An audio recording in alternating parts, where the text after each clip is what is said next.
Hola a todos, sean muy bienvenidos a una nueva clase de sistemas operativos. En esta oportunidad vamos a meternos en una de las funciones más esenciales de cualquier sistema operativo, la gestión de procesos. Vamos a entender qué es exactamente un proceso, en qué se diferencia de un hilo, cómo el sistema operativo decide qué proceso se ejecuta y cómo maneja los recursos que cada uno necesita. También veremos cómo se crean, cómo terminan y cómo podemos manipularlos desde el sistema. La idea de esta clase es que al final tengan una visión clara de este juego de coordinación que ocurre todo el tiempo y que es mucho más complejo de lo que parece. Primero, vamos a aclarar algo importante, que es que un programa no es lo mismo que un proceso. Un programa es simplemente un conjunto de instrucciones y datos almacenados en algún medio. Puede estar en un archivo, puede estar en el disco, en un pendrive o incluso descargado de internet, pero en reposo, o sea, es la etapa previa a la ejecución.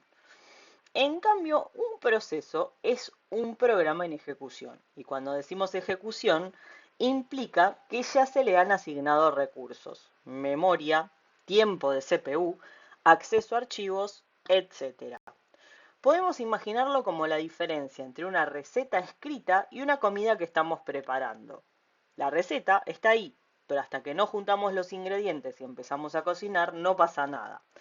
Ese cocinero que coordina todo sería el sistema operativo, asegurándose de que cada receta o proceso reciba sus ingredientes y su turno para usar la cocina.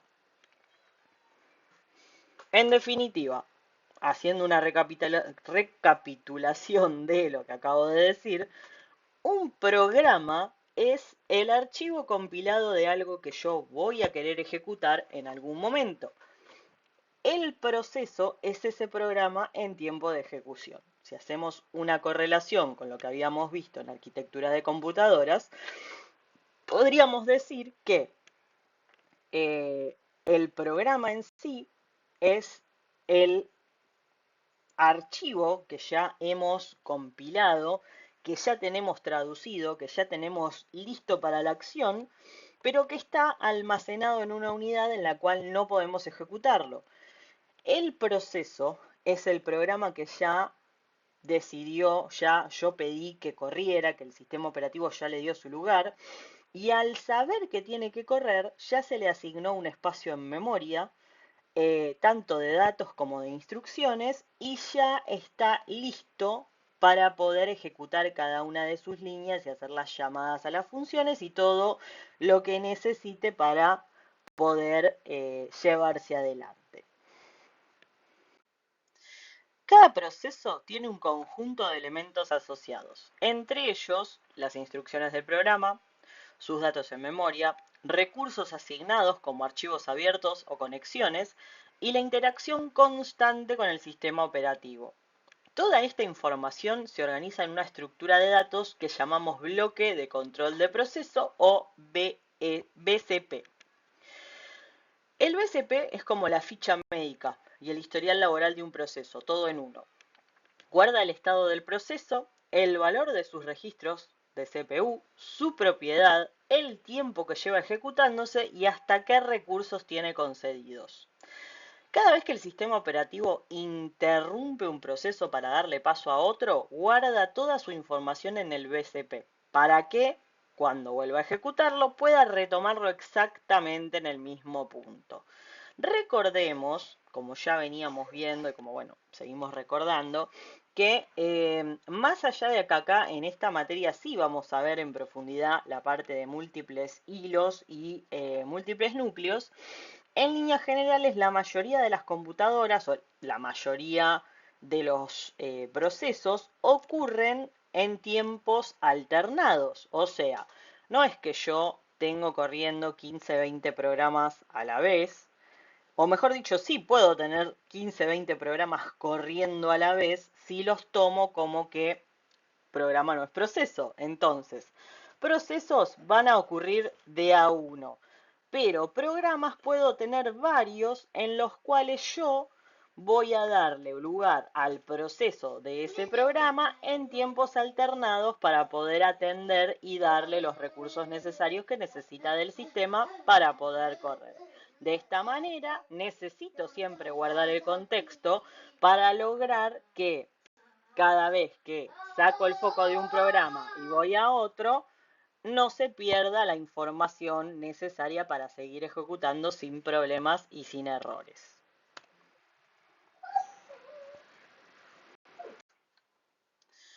Un proceso pasa por distintos estados a lo largo de su vida. Nuevo, que es recién creado, esperando ser aceptado por el sistema, o sea que vendría a ser como una petición, o sea, un recién nacido esperando que la enfermera lo atienda.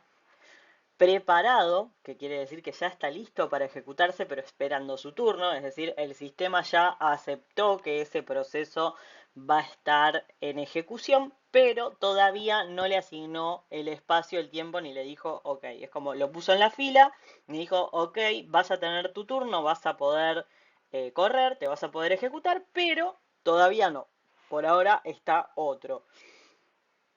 Podríamos ir pensando esto, por ejemplo, como cuando hacemos un pedido de delivery. Pongamos que usamos alguna aplicación tipo pedido ya, en la cual nosotros entramos a la aplicación, elegimos un restaurante, por ejemplo, para pedir una comida o un supermercado para comprar algunos elementos que necesitamos y empezamos a armar el carrito. En ese momento nosotros tendríamos nuestro proceso como nuevo, es decir, estamos empezando la compra, estamos empezando a llevar adelante todo esto, pero todavía no está preparado, todavía no terminamos de llenar el carrito para efectivamente realizar la compra. Preparado sería el momento en el cual nosotros tenemos ya el carrito lleno de mercadería y estamos a punto de hacer el pago para ejecutar la compra. En ejecución sería en el momento en el cual nosotros ya hicimos efectivo el pago y estamos esperando que se asigne un rider para traernos nuestro pedido a nuestra casa. ¿Qué sería bloqueado? Siguiendo con la temática esta de pedido ya. Bueno, cuando nosotros hacemos, por ejemplo, un pedido y de repente, en vez de avisarnos que nuestro rider ya está en camino, nos dice que ya tiene nuestro pedido y nos va a avisar cuando está cerca. Es decir, sí, ya tiene nuestro pedido, pero no somos el siguiente en la fila, sino que tiene que entregar un pedido de camino y después recién nos va a tocar a nosotros. Eso podría llegar a ser el equivalente a bloqueado, ya que, bueno, en cuanto a lo que es procesos en sí, netamente, de sistemas operativos, bloqueado es detenido hasta que ocurra un evento, como la finalización de una operación de entrada y salida. Bueno, en este caso, hasta que entregue ese otro pedido de camino, no va a seguir a nuestro domicilio para entregarnos lo que nosotros estamos esperando. Y por último tenemos terminado, que sería cuando ya recibimos efectivamente nuestro pedido, y en el caso del sistema operativo sería ya no ejecutará más instrucciones y el sistema le retira sus recursos. Estos estados se van alternando según lo que vaya ocurriendo, o sea, un proceso que está ejecutando puede pasar a bloqueado si necesita leer un archivo, por ejemplo, y debe esperar a que termine la lectura. Eh, ¿Cuáles serían otras situaciones en las que podría pasar a bloqueado? Bueno, espera una respuesta del usuario y hasta que el usuario no le dice, no sé, no escribe una cadena de caracteres, el sistema no sigue. Ese tipo de situaciones serían en las cuales el proceso queda bloqueado porque queda frenado, pausado, esperando algo y hasta que eso no ocurra no puede seguir avanzando. El sistema operativo debe decidir constantemente qué proceso usa la CPU en cada momento. Para eso utiliza planificadores. En sistemas por lotes buscan maximizar el rendimiento global. En sistemas interactivos priorizan tiempos de respuesta cortos y en tiempo real se aseguran de cumplir plazos estrictos. Estos procesos se organizan en colas de planificación y cuando es necesario cambiar de uno a otro, el sistema operativo realiza un cambio de contexto. Ahora bien, ¿cómo es ese cambio de contexto? ¿Qué consume? ¿Lleva tiempo? ¿No lleva tiempo? ¿Cómo se realiza? Bueno, si hacemos una analogía, ese cambio de contexto es como cambiar de conductor en un auto. O sea, pongamos que estamos haciendo un viaje largo, venimos en el auto por la ruta con otra persona que afortunadamente también sabe manejar. Decidimos no hacer paradas intermedias y vamos a hacer un tramo de 1000 kilómetros. Entonces necesitamos eventualmente hacer alguna parada y que cambie el conductor porque 1000 kilómetros, salvo que seamos re fanáticos de manejar y estemos súper despiertos, termina siendo peligroso. Con lo cual vamos a tener que hacer alguna parada para poder cambiar de lugar entre el conductor y el acompañante, por ejemplo. Obviamente esto lleva tiempo, o sea, no es, bueno, listo, cambio, chasqueo los dedos y automáticamente me teletransporto al asiento del acompañante y el acompañante pasó a ser el conductor, ni puedo hacer así con el volante y pasárselo al que tengo al lado. Básicamente tengo que parar, bajarme del auto, bajarse el acompañante, dar la vuelta, subirse cada uno a su lugar. El nuevo conductor tiene que acomodarse todo el espacio a su gusto y en base a eso entonces recién puede salir y seguir manejando cuando ya tiene los espejos ajustados, el asiento, el respaldo y todo para manejar de forma segura y cómoda. Eh, bueno, justamente como todo esto lleva un tiempo, se busca que sea lo más rápido posible. En algunos procesos hay procesadores, perdón, en algunos procesadores hay instrucciones específicas para acelerar esta tarea. Fíjense que estuvimos hablando tanto de procesos por lotes en los cuales, perdón, sistemas por lotes en los cuales se busca maximizar el rendimiento global, es decir, son sistemas en los cuales se ejecuta un conjunto todo a la vez. Sistemas interactivos en los cuales voy a hacer más bien tareas de respuesta de tiempo corto y voy a ir ordenando por tiempo las tareas que se van a ir realizando.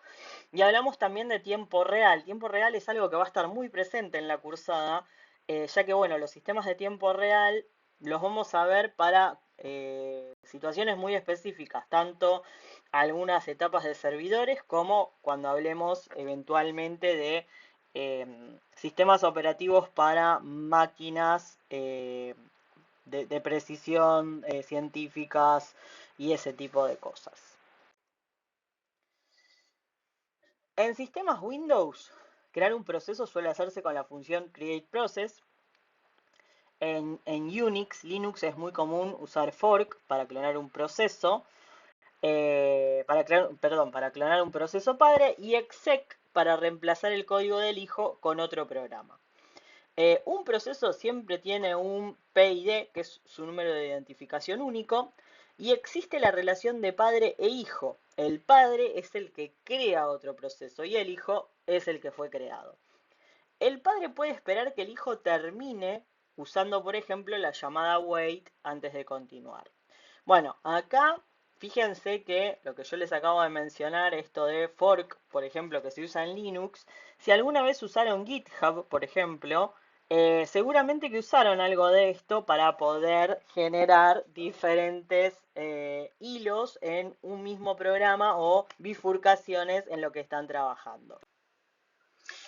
Además de procesos, existen los hilos o threads. Un hilo es una unidad más ligera de ejecución, que tiene su propia pila, registros y contador de programa, pero comparte el código, los datos y otros recursos con los demás hilos del mismo proceso.